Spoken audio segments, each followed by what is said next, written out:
No, I don't need a minute, nothing. Absolutely nothing. It just works. I completely get why people love this bike so much.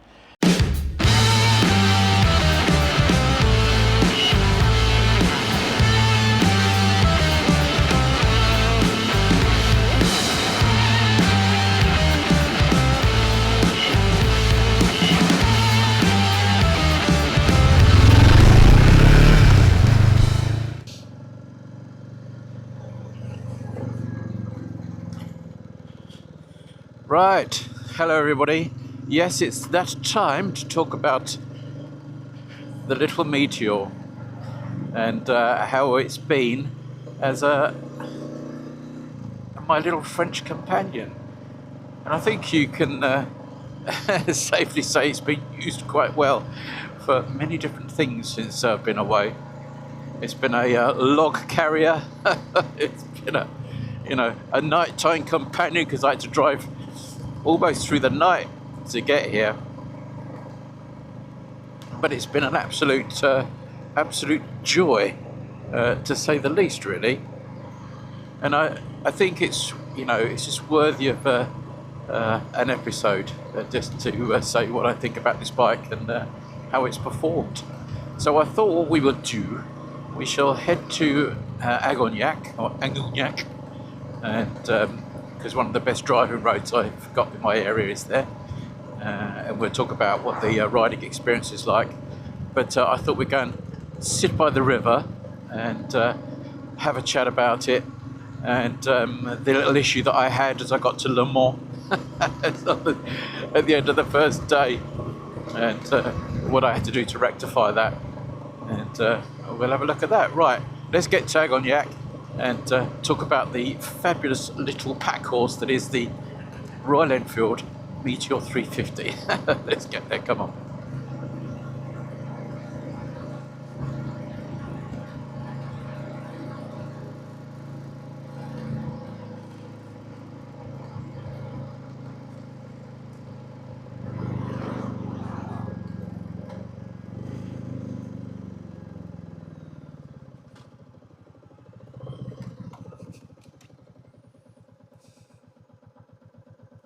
Okay.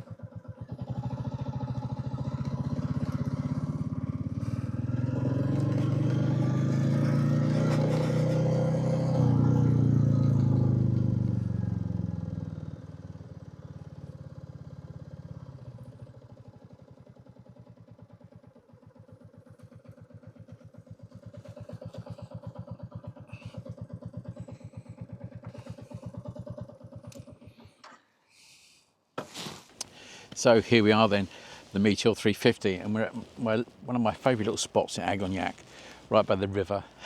I thought it'd be quiet ever, people walking past. A lady come out of the house and wanted to chat. My French is okay, but when people start to really talk, I struggle. But anyway, so how was the little 350 been? And what was the problem that I had with it? So I need to go back a little bit. So I had a new MOT done on the bike before I came out, because the bike's going to sit here for some months. And it would have expired before I brought it back home. So took it for an MOT. Now I knew the chain and sprockets were getting to the end of their life a little bit. And the guys at Billy's did say to me that the chain in particular is, it's got wear. It's not excessive, but it's got wear, so that it was noteworthy. Put it that way.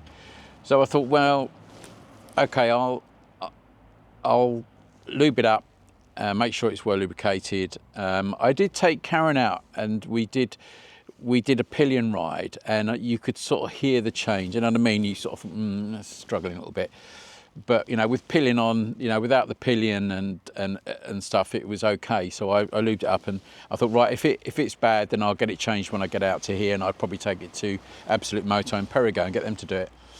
But me being me, I thought, cheapskate. I thought, well, I'll ride it anyway. And once I did put some fresh lube on it, it seemed okay. So anyway, got off the boat. It was fine with all the luggage on, but I came out in the dark, and I had about 4 hours ride in the dark on this. I sort of miscalculated the timing of the boat getting in, So, and obviously you get an hour forward. So it's about, I got off the boat about 4 o'clock in the morning, and then had 4 hours before daylight came. And the weather was, you know, wet and not the greatest really. So I was obviously picking up, you know, grit and stuff off the road. By the time I got to Le Mans and I stopped, I needed a coffee and a sort of wake up brew, I suppose. I could start hearing the chain again, and I thought, that's not going to last, that chain, that's not going to last. It wasn't jumping sprockets or anything, but it just didn't sound right. So I searched on the internet, and because Le Mans is quite a big town, city town, would you call it? I don't know, but it's obviously very motor based, and found this fantastic, I put them on the screen now, this fantastic Enfield dealer that which are quite new actually to Le Mans. Took the bike into there, got them to check and see, look, can you, told them what I was doing, and I was riding down to the Dordogne, so I had a bit of a ride to go, but I was staying in Le Mans anyway that night. And they said, right, bring it round, let's have a look at it, we'll get the mechanic to have a check on it and see the condition of it. So they had a look at the chain, they look at the sprockets, and he said there was some hot spots on the chain, which means that the lubrication really in the rollers, if you like, it's making a funny noise over there, in the rollers was gone, and it was getting hot. And the problem with that is once it gets hot, you know, you're wearing through the chain and the metal very quickly. So I said, right, can you do it? Can you do the chain and get that changed? And they said, yeah, we'll do it now. And they did it there and then, bless them. So a big shout out to Sebastian and the guys there. And within an hour and a half, I'd had a new chain and sprockets. They did the whole set, and I was off and running. How fantastic is that? So it wasn't a fault of the bike. It was just you know, me being a cheapskate, really. So I got a new chain and sprockets on there. Bike's been great since. So just to give you an idea of cost, I've never had to do a chain and sprockets on an Enfield here in the UK. That cost me, well, with the conversion rate, I'm going to say £150 to get new chain and sprockets fitted, hour and a half on a way. And I thought that was pretty damn good for them to do that there and then. So I don't think you're going to get that much cheaper anywhere else. Yeah, it sounds pretty good to me.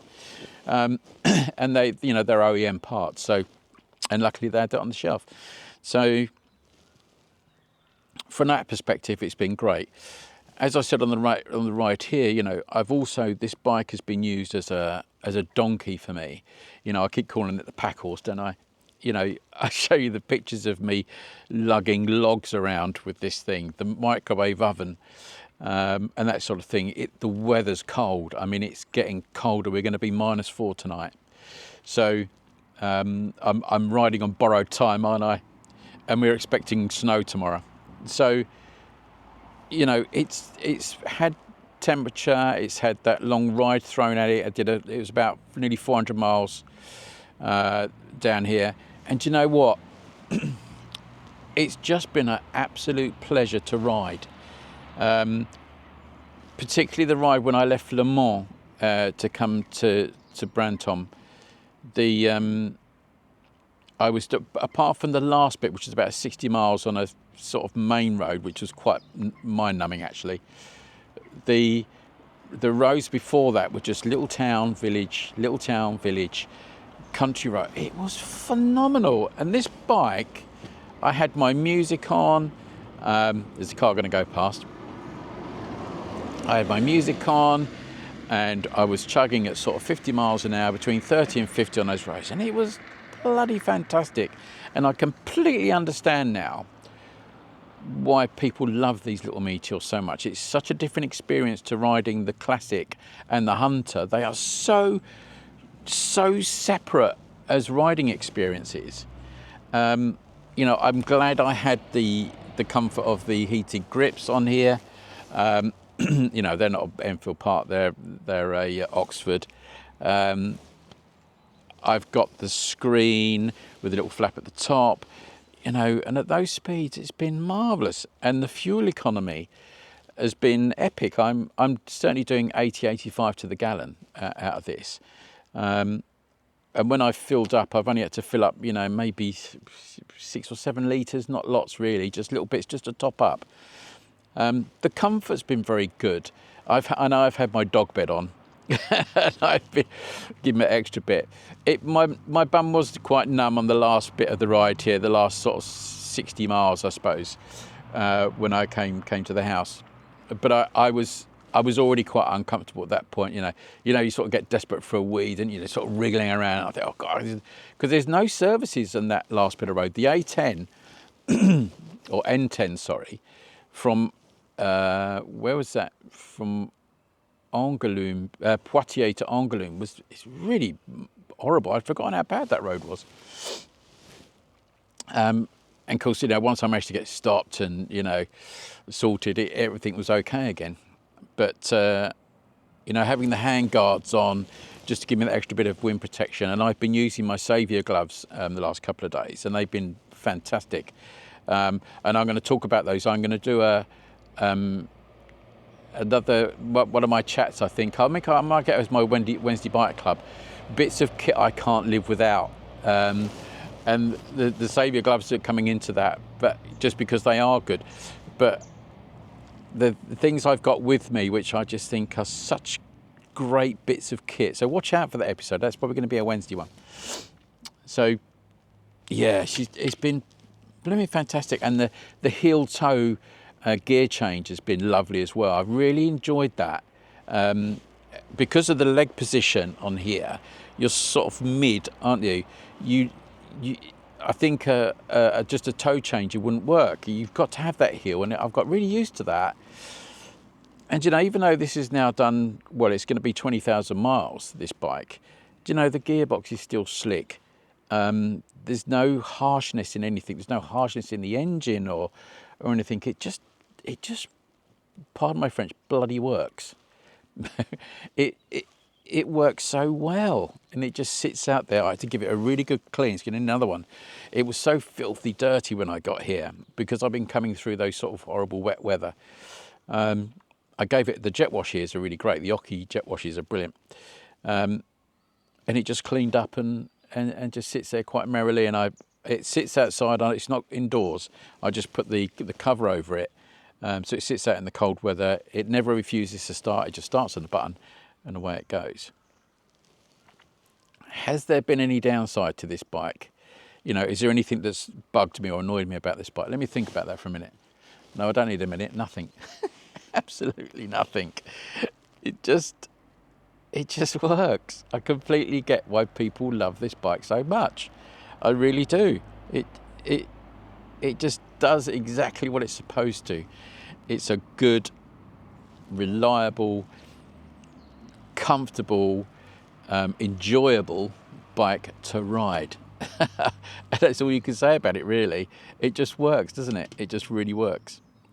Right, let's go for a ride. I'm going to ride back on and the reason I came to Agognac because I get to ride back on my favourite bit of road, so everybody can see that. So let's go and do that and finish off the episode, and I'll give you my conclusions on the Meteor as a little pack horse bike and how it's been so enjoyable out in France. Come on, let's go and do that before I freeze to death.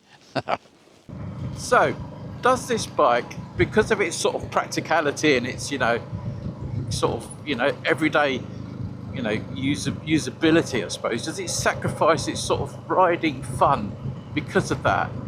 And I've really got to say no, it doesn't. It's a bike. It's why I took you on this road.